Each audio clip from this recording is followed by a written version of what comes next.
S'agit-il de la prophétie la plus effrayante de la fin des temps? Dans le livre de l'Apocalypse, le Seigneur a révélé à Jean une série d'événements dramatiques et profonds qui se dérouleraient à l'approche de la fin des temps. Parmi ces révélations figurent des bouleversements sociétaux et mondiaux importants qui définiront l'ère de l'Antéchrist et les événements poignants de la période de tribulation. Pour beaucoup de ceux qui ne partagent pas la foi en ces prophéties, ces visions peuvent sembler accablantes, déroutantes et même invraisemblables. Les scènes apocalyptiques décrites dans l'Apocalypse peuvent provoquer la peur et la confusion. Cependant, l'essence des prophéties bibliques concernant la fin des temps n'est pas seulement d'instiller la terreur, mais de nous guider et de nous inspirer à vivre fidèlement pour le Christ. Ces prophéties doivent être considérées comme des avertissements profonds, nous exhortant à aligner nos vies sur la volonté de Dieu. L'un des avertissements les plus convaincants et les plus terribles du livre de l'Apocalypse se trouve dans Apocalypse 9. Au moment où nous arrivons à ce chapitre, nous sommes en pleine période de tribulation sur terre. L'Antéchrist a pris le pouvoir, le système de la bête est fermement établi et la capacité d'acheter ou de vendre est devenue subordonnée à la réception de la marque de la bête, symbolisée par le nombre 666. En cette période de souffrance intense, le monde est soumis au jugement des 7 trompettes de Dieu. Dans Apocalypse 9, nous rencontrons le jugement de la 6e trompette, qui constitue un avertissement sévère et urgent pour tous ceux qui ne vivent pas conformément aux enseignements du Christ. Apocalypse 9, 13-14 décrit ce moment avec des images saisissantes, le 6e ange sonna de la trompette. Et j'entendis une voix venant des 4 cornes de l'autel d'or qui est devant Dieu. Elle dit au 6e ange qui avait la trompette, délie les 4 anges qui sont liés sur le grand fleuve d'Euphrate. Ce passage met en évidence un tournant critique et souligne la gravité de la situation à laquelle l'humanité est confrontée. Imaginez l'horreur pure d'être en vie pour assister à un tel jugement divin. Si vous pensez que le déluge de la Genèse était catastrophique ou que la destruction de Sodome et Gomorrhe était écrasante, préparez-vous, ce qui vous attend lorsque ces 4 anges seront libérés dépassera de loin ces événements en gravité. L'intensité et l'ampleur de ce jugement à venir éclipseront toute calamité historique que nous ayons jamais connue. Avant de nous plonger dans les rôles de ces 4 anges, une question pressante se pose, à quel fleuve Euphrate est-il fait référence ici? Est-ce le fleuve le plus connu de l'Asie, ou existe-t-il un autre fleuve du même nom? En effet, il s'agit du même fleuve Euphrate que nous connaissons aujourd'hui. Cette prise de conscience jette un nouvel éclairage sur les prophéties de la fin des temps et souligne l'importance des événements décrits. Alors, qui sont ces 4 anges et pourquoi sont-ils emprisonnés? Sont-ils des archanges déchus qui se sont rebellés avec Lucifer, ou sont-ils des entités malveillantes alliées à Satan?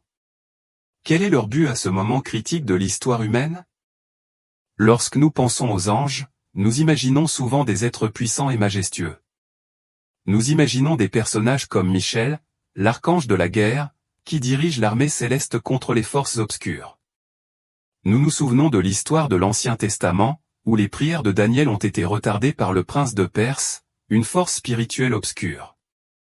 Michel est intervenu, s'assurant que le message de Dieu parvienne à Daniel malgré l'opposition. Nous pensons également à Gabriel, qui a apporté des messages à Zacharie et à Marie, la mère de Jésus. Et n'oublions pas la vision frappante que Josué a eue avant la chute de Jéricho, où il a vu une silhouette avec une épée dégainée se présenter comme le commandant de l'armée du Seigneur. Ces exemples montrent que les anges ne sont pas seulement des êtres éthérés, mais des participants actifs au plan de Dieu, chacun étant envoyé dans des missions spécifiques et cruciales à travers l'histoire. Alors que nous contemplons la gravité d'Apocalypse 9 et le rôle de ces anges liés, nous devons considérer leur mission et les implications de leur libération. Ce moment marquera un chapitre important et effrayant dans le déroulement de la prophétie de la fin des temps. Dans Apocalypse 9, nous rencontrons un détail troublant, 4 anges sont liés au fleuve Euphrate. Contrairement aux anges de Dieu, qui sont libres d'exécuter sa volonté divine, ces anges sont nettement différents. Ils ne sont pas des messagers de Dieu mais des agents du mal. Leur existence est enracinée dans la rébellion de Lucifer. Comme décrit dans Apocalypse 12, Lucifer ne s'est pas rebellé seul mais a réussi à diriger un certain nombre d'anges dans sa défiance contre Dieu. Lorsque Michel et ses forces célestes les ont vaincus, Lucifer et ses disciples ont été précipités sur terre. Cet événement a marqué l'origine du mal dans notre monde, et ses anges sont emprisonnés depuis. la perspective de voir ces anciens anges maléfiques redevenir actifs à la fin des temps est particulièrement alarmante pour ceux qui ne sont pas alignés avec le Christ. Vous vous demandez peut-être pourquoi ces êtres malveillants sont spécifiquement liés au fleuve Euphrate. Il doit y avoir une raison importante à cet endroit. Pour saisir la gravité de leur emprisonnement, il est crucial d'examiner la signification historique et symbolique de l'Euphrate. L'Euphrate est un fleuve qui a une histoire de péché notable, comme l'indiquent les Écritures. C'était l'un des fleuves qui coulait dans le jardin d'Éden, ce qui le plaçait près du lieu du premier meurtre de Caïn.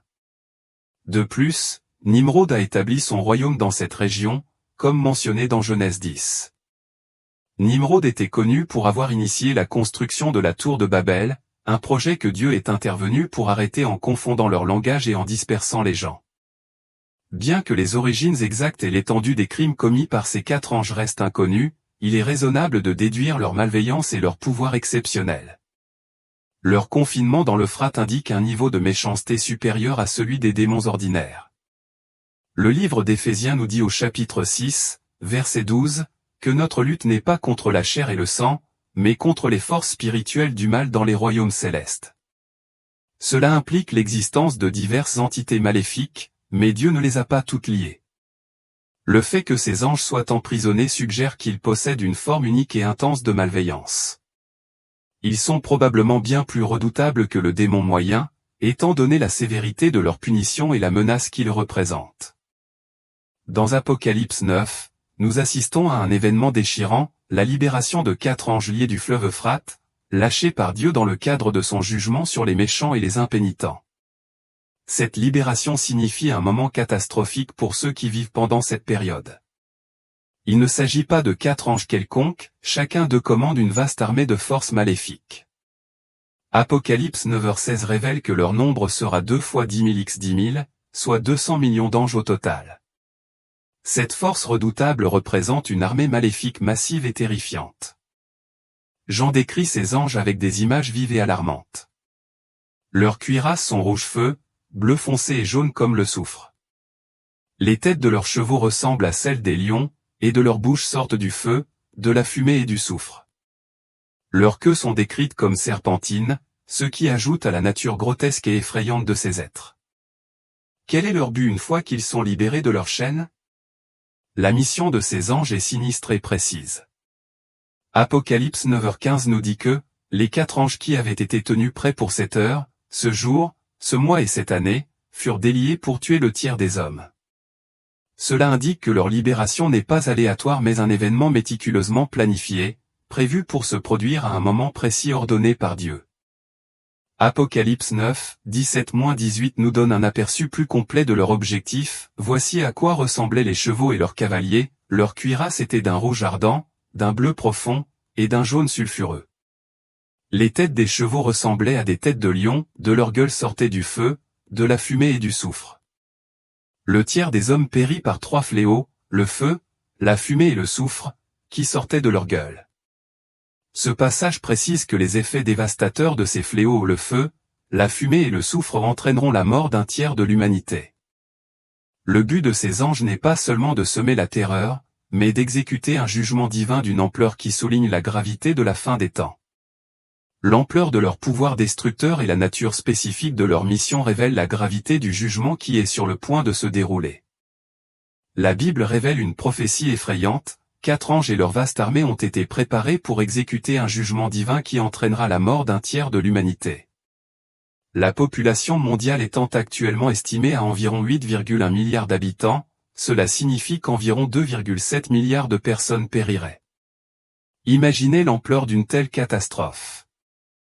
Il y a 195 pays dans le monde. Si le nombre de morts était réparti de manière égale entre ces nations, chaque pays de 14 millions d'habitants ou plus subirait une perte de près de 14 millions de personnes. Pour les pays moins peuplés, les pertes seraient proportionnellement moindres, mais l'impact serait tout de même dévastateur. Cette destruction massive serait non seulement sans précédent, mais elle entraînerait également un chaos et une peur sans précédent dans le monde entier. Est-ce le pire jugement auquel l'humanité sera confrontée à la fin des temps? Certains pourraient considérer cette prophétie comme trop dramatique ou invraisemblable, mais l'histoire montre que Dieu a déjà traité le péché de manière sévère. La destruction finale décrite dans Apocalypse 9, cependant, surpasserait tout ce qui a été observé jusqu'à présent. Le jugement de Dieu sur la terre sera complet et implacable, un rappel brutal de sa puissance et de sa justice. Le livre de la Genèse relate des exemples antérieurs de jugement divin. Dans Genèse 6, Dieu a observé la méchanceté rampante de l'humanité. Les pensées et les actions des gens étaient devenues si corrompues que Dieu a regretté d'avoir créé l'humanité. Pour mettre fin à ce mal omniprésent, il a décidé de détruire toute la génération.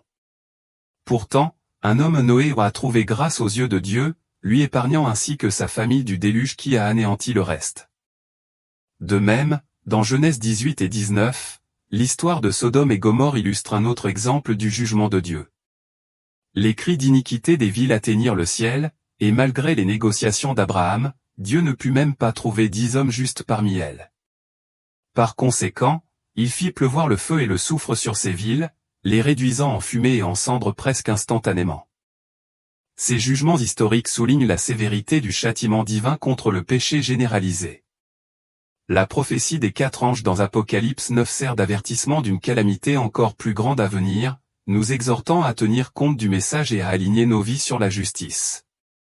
Considérez le récit biblique du jugement de Dieu sur les Égyptiens à travers les 10 plaies.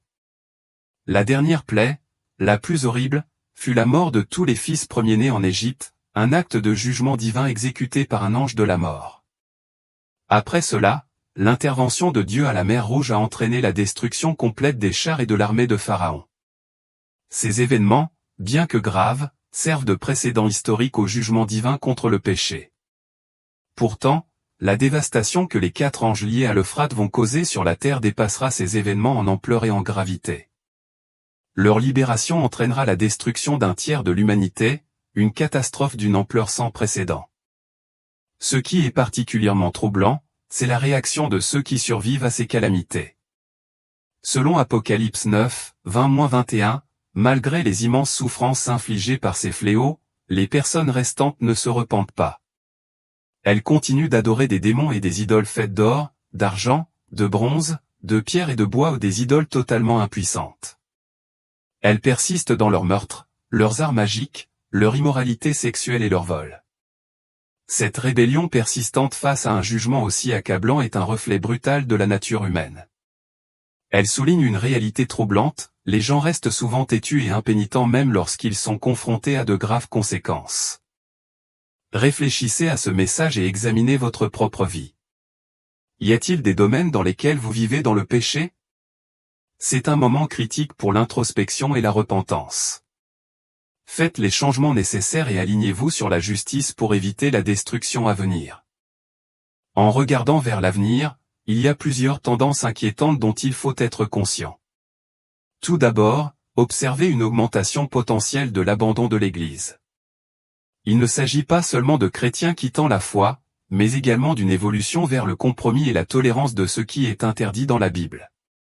Cette tendance est troublante et indique une dérive spirituelle plus profonde. Deuxièmement, il y a une augmentation notable des influences démoniaques dans le divertissement grand public. La musique, les films et les émissions de télévision adoptent et glorifient de plus en plus les thèmes occultes et maléfiques. Ce changement de contenu culturel reflète une acceptation sociétale plus large des forces malveillantes. Troisièmement, considérez le comportement des gens tel que décrit dans 2 Timothée 3. Le chapitre met en garde contre des temps terribles dans les derniers jours, capturant l'essence de cette période avec son verset d'ouverture, « Sachez ceci, il y aura des temps difficiles dans les derniers jours. » Les versets suivants décrivent des personnes qui cherchent à se faire chatouiller les oreilles, préférant un évangile de facilité et de prospérité qui évite l'appel à la repentance et à une vie sacrificielle. Cette préférence pour un évangile superficiel plutôt que pour un évangile qui remet en question et transforme les vies est répandue aujourd'hui. Beaucoup sont attirés par des messages qui promettent des bénédictions sans exiger une véritable repentance ou un changement moral. En résumé, ces signes appellent à la vigilance et à l'introspection. Alors que le monde est aux prises avec un mal et une tromperie croissant, il est impératif de rester ferme dans la foi, d'adhérer aux vérités bibliques et de rechercher activement une vie de justice. En plus de la corruption croissante dans le monde, 2 Timothée 3 dresse un tableau de la désintégration de la société. Il décrit une époque où les gens deviendront traîtres, téméraires, calomniateurs, brutaux, désobéissants à leurs parents, abusifs et manquant de maîtrise de soi. Dans cet environnement chaotique, les absolus moraux seront ignorés, les règles seront ignorées et chacun agira selon son propre jugement. Ceux qui osent remettre en question ou contester les choix de vie des autres seront confrontés au mépris et à l'hostilité.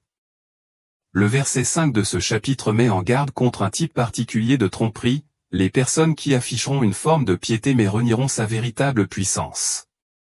Ces individus incarnent les traits des rebelles religieux, ceux qui semblent extérieurement justes mais qui sont intérieurement corrompus et trompeurs.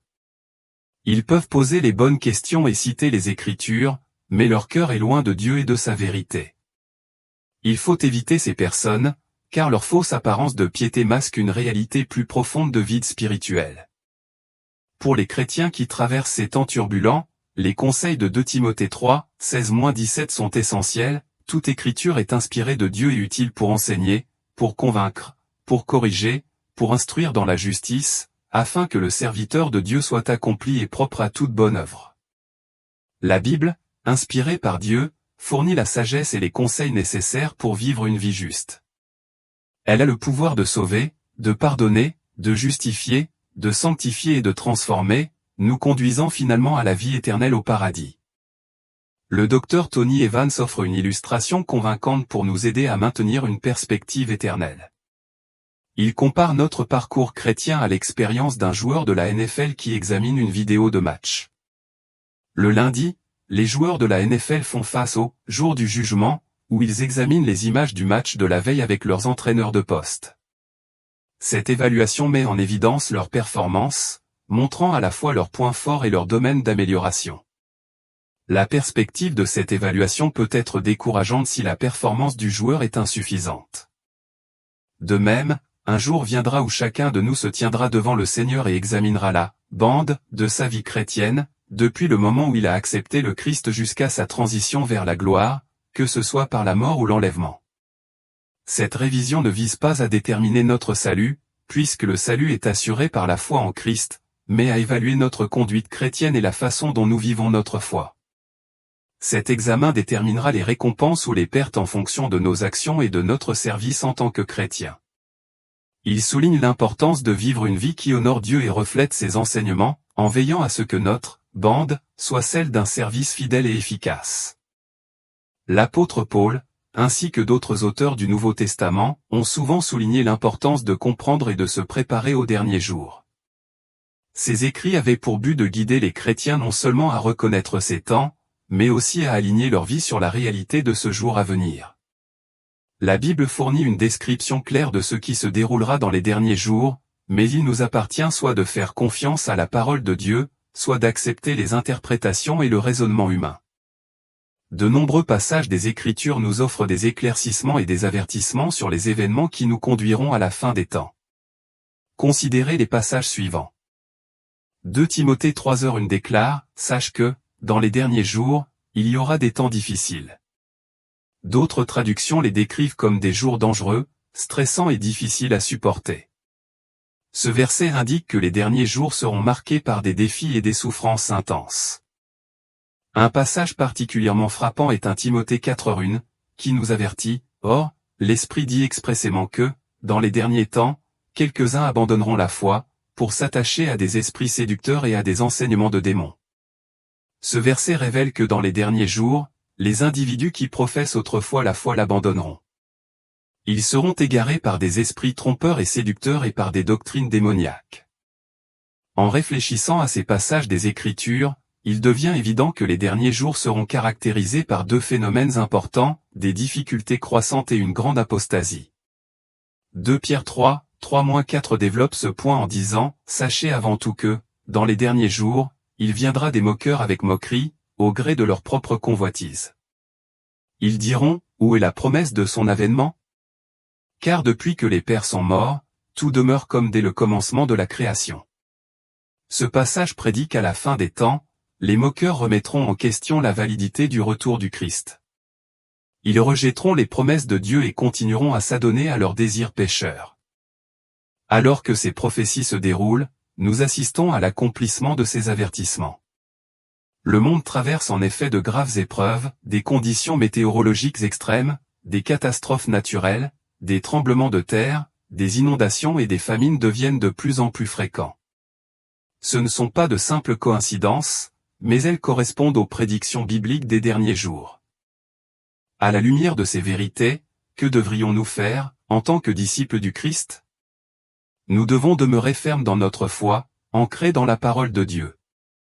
Nous devons résister à la tentation de nous laisser influencer par le scepticisme et les enseignements trompeurs qui règnent à notre époque. Au lieu de cela, nous sommes appelés à nous en tenir aux promesses de Dieu, à vivre notre foi avec intégrité et à nous préparer spirituellement aux défis à venir. Les Écritures nous ont prévenus, et il est de notre responsabilité de tenir compte de ces avertissements, de rester vigilants et d'incarner l'espoir et la vérité trouvée en Christ. En ces temps difficiles et troublants, il est crucial pour les croyants de s'accrocher fermement à leur foi et à leur espoir. La Bible nous offre une profonde assurance pour les derniers jours. Acte 2h17 déclare, « Dans les derniers jours, dit Dieu, je répandrai de mon esprit sur toute chair, vos fils et vos filles prophétiseront, vos jeunes gens auront des visions, et vos vieillards auront des songes. » Ce verset promet une puissante effusion de l'Esprit de Dieu, qui remplira son peuple de perspicacité prophétique et de révélation divine. De plus, Tite 2h13 nous rappelle notre « bienheureuse espérance », qui attend l'apparition de la gloire de notre grand Dieu et Sauveur Jésus-Christ. Cette bienheureuse espérance est le retour de Jésus-Christ, un phare de lumière et d'encouragement au milieu des ténèbres croissantes de notre monde. Malgré le chaos et le déclin moral, nous n'avons pas besoin de vivre dans la peur. Nous sommes appelés à rester inébranlables dans notre foi et à garder les yeux fixés sur Jésus. Alors que les gros titres font état de la montée d'une société sans argent liquide, de pandémies mondiales, de troubles civils et de perversions croissantes dans les médias grand public, nous devons nous ancrer dans les promesses de la parole de Dieu. Pour inspirer et recentrer votre esprit, je souhaite partager avec vous les réflexions de certains prédicateurs marquants. Derek Prince, connu pour ses messages puissants, a un jour exhorté ses auditeurs, lors d'un appel à l'autel, à embrasser une vie transformée par le Christ. Il a dit, « Chers amis, nous vivons au milieu d'une génération perverse, tortueuse, immorale, malhonnête et indigne de confiance. Vous avez besoin d'être sauvés de cette génération. Vous avez besoin d'en sortir. Vous avez besoin d'être changé. Vous avez besoin d'être différent. Je sais que des gens se sont déjà manifestés ce matin, merci à Dieu pour tous ceux qui l'ont fait. Mais s'il y a quelqu'un ici ce matin qui n'a jamais tourné le dos à ce monde sans Dieu et à cette génération impie, qui n'a jamais pris un engagement envers Jésus, je veux vous donner une dernière opportunité de le faire. Ne vous laissez pas prendre dans le piège du diable. Sauvez-vous de cette génération perverse. Je sais qu'il y a des gens qui ont besoin de le faire. Nous n'allons pas attendre, c'est peut-être votre dernière opportunité. Vous voulez échapper à la colère de Dieu, au jugement qui s'abattent sur une nation qui rejette Christ maintenant. Cet appel à l'action est aussi pertinent aujourd'hui que jamais. C'est un appel à la repentance et un rappel de l'urgence d'aligner nos vies sur la vérité de Dieu. Que ce message serve de signal d'alarme pour examiner nos cœurs et réaffirmer notre engagement envers le Christ, en nous assurant que nous sommes prêts pour son retour et l'accomplissement de ses promesses. Adrian Rogers, l'un de mes prédicateurs préférés de tous les temps, a un jour fait une observation frappante sur notre époque, en réfléchissant sur l'état désastreux du monde. Il a cité le regretté Dr Vance Havner, qui a comparé notre civilisation à un chimpanzé tenant un chalumeau dans une pièce remplie de dynamite. Cette analogie frappante résume parfaitement notre situation précaire.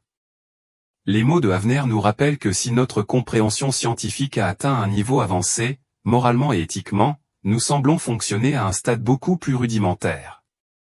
Selon lui, la science à elle seule ne peut pas résoudre nos problèmes, et la politique n'est pas non plus la réponse ultime.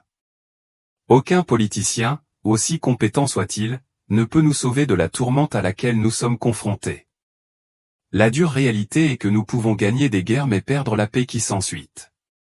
Les réformes sociales, si elles réussissent, ne font que rendre le monde plus confortable pour faire face à la séparation éternelle d'avec Dieu. En examinant les graves avertissements bibliques concernant les derniers jours, il est essentiel de considérer ce que disent les Écritures. Dans 1 Jean 2h18, on nous informe, « Mes enfants, c'est la dernière heure. Et comme vous avez appris que l'Antéchrist vient, il y a maintenant plusieurs Antéchrists. Nous savons donc que c'est la dernière heure. » Ce passage nous donne deux informations essentielles. Premièrement, l'Antéchrist vient effectivement, et deuxièmement, de nombreux Antéchrists sont déjà parmi nous. Cela sert d'avertissement important que l'adversaire ultime est à l'horizon. Mais que signifie le fait que la Bible parle de plusieurs Antéchrists? Pourrait-il y avoir plus d'un Antéchrist? Pour comprendre cela, examinons 1 Jean 4h3, qui dit « Et tout esprit qui ne confesse pas Jésus n'est pas de Dieu. » C'est l'esprit de l'Antéchrist dont vous avez entendu parler, et qui est déjà dans le monde. Le point essentiel à retenir ici est que tout esprit ou influence qui nie Jésus-Christ n'est pas de Dieu. Le verset souligne que cet esprit de l'Antéchrist n'est pas un phénomène futur lointain, mais qu'il est déjà présent dans le monde aujourd'hui. De cela, nous pouvons tirer une conclusion claire, il y a l'Antéchrist singulier à venir, mais il y a aussi l'esprit omniprésent de l'Antéchrist qui est déjà actif. Cet esprit se manifeste dans le refus de reconnaître Jésus-Christ comme Seigneur, de le reconnaître comme roi et d'accepter son rôle de fils de Dieu. Prenez un moment pour réfléchir à notre monde actuel.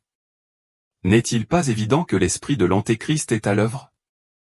Il existe aujourd'hui d'innombrables personnes, institutions et entités qui rejettent l'identité et l'autorité de Jésus-Christ. Ils refusent de l'accepter comme le chemin, la vérité et la vie. Ils nient même sa mort et sa résurrection. Ce déni et cette opposition omniprésents sont des signes clairs de l'esprit de l'Antéchrist qui opère parmi nous. Apocalypse 12h12 nous donne un avertissement qui donne à réfléchir, c'est pourquoi, cieux, réjouissez-vous, et vous qui habitez dans les cieux. Malheur aux habitants de la terre et de la mer. Car le diable est descendu vers vous, animé d'une grande colère, sachant qu'il a peu de temps. Il est crucial de se concentrer sur la dernière partie de ce verset, le diable est descendu vers vous, animé d'une grande colère, sachant qu'il a peu de temps. Cette déclaration est un appel clair pour que nous en tenions compte. En ces temps, il est impératif que nous demeurions continuellement dans la présence de Dieu, car s'écarter de sa volonté entraîne des conséquences éternelles. Le diable cherche sans relâche des occasions d'éloigner les gens de Dieu, surtout en ces derniers jours turbulents. Sa mission est de conduire les âmes sur un chemin de destruction, ce qui explique la présence croissante du mal dans notre monde d'aujourd'hui. Quand je dis « mal », je fais référence à la corruption omniprésente que l'on observe dans le divertissement, dans toute la société et dans de nombreuses idéologies dominantes. Cette montée de la malveillance est le résultat direct de la colère intense du diable et de sa conscience que son temps est compté. De plus, 2 Corinthiens 4h4 nous donne un aperçu de cette bataille spirituelle, le Dieu de ce siècle a aveuglé l'intelligence des incrédules, pour les empêcher de voir briller la splendeur de l'évangile de la gloire de Christ, qui est l'image de Dieu. Réfléchissons un instant à cela. Le « Dieu de ce siècle », qui fait référence à Satan, a aveuglé l'intelligence de ceux qui ne croient pas, les empêchant de voir la vérité éclairante de l'évangile. Cet aveuglement n'est pas accidentel mais un acte délibéré du diable pour obscurcir la lumière divine du Christ. L'influence du diable est profonde et omniprésente, et elle a un impact sur les idéaux, les opinions et les normes qui façonnent notre monde. Que nous le reconnaissions ou non, l'emprise de Satan s'étend à diverses philosophies et institutions, façonnant et déformant subtilement notre compréhension de la vérité. Vous vous demandez peut-être, comment le diable parvient-il exactement à exercer cette influence aveuglante? Considérez les motivations qui animent de nombreuses grandes entreprises aujourd'hui. Au cœur de leurs opérations se trouve un désir irrésistible d'argent. Pour beaucoup, l'argent est devenu plus qu'un simple moyen pour parvenir à une fin, c'est devenu un dieu, une idole. Cette poursuite incessante de la richesse est évidente dans la façon dont les entreprises surveillent chacun de vos mouvements, suivent vos habitudes de navigation et analysent vos clics. Certaines exploitent même les informations personnelles à des fins financières. Pour de nombreuses institutions, l'argent n'est pas seulement un but, c'est l'objectif ultime. cette dure réalité s'aligne sur l'enseignement de la Bible selon lequel l'amour de l'argent est la racine de tous les maux. Ce n'est qu'un exemple de la façon dont l'influence du diable se manifeste dans notre monde. Le Dieu de ce monde, Satan, s'efforce d'aveugler les incroyants sur le fait que des choses comme l'argent, les carrières et les biens matériels peuvent devenir des idoles. Ces idoles servent à obscurcir les vérités spirituelles et à détourner l'attention de Dieu. L'ennemi utilise ces distractions pour obscurcir l'esprit de ceux qui ne croient pas, les empêchant de reconnaître la signification spirituelle derrière leurs activités mondaines. Un autre avertissement poignant vient de Matthieu 24h12, qui déclare, à cause de l'accroissement de la méchanceté, l'amour du plus grand nombre se refroidira. Lorsque Jésus est venu accomplir la loi, il en a distillé l'essence en 2 commandements fondamentaux, aimer le Seigneur ton Dieu de tout ton cœur, de toute ton âme et de tout ton esprit, et aimer ton prochain comme toi-même.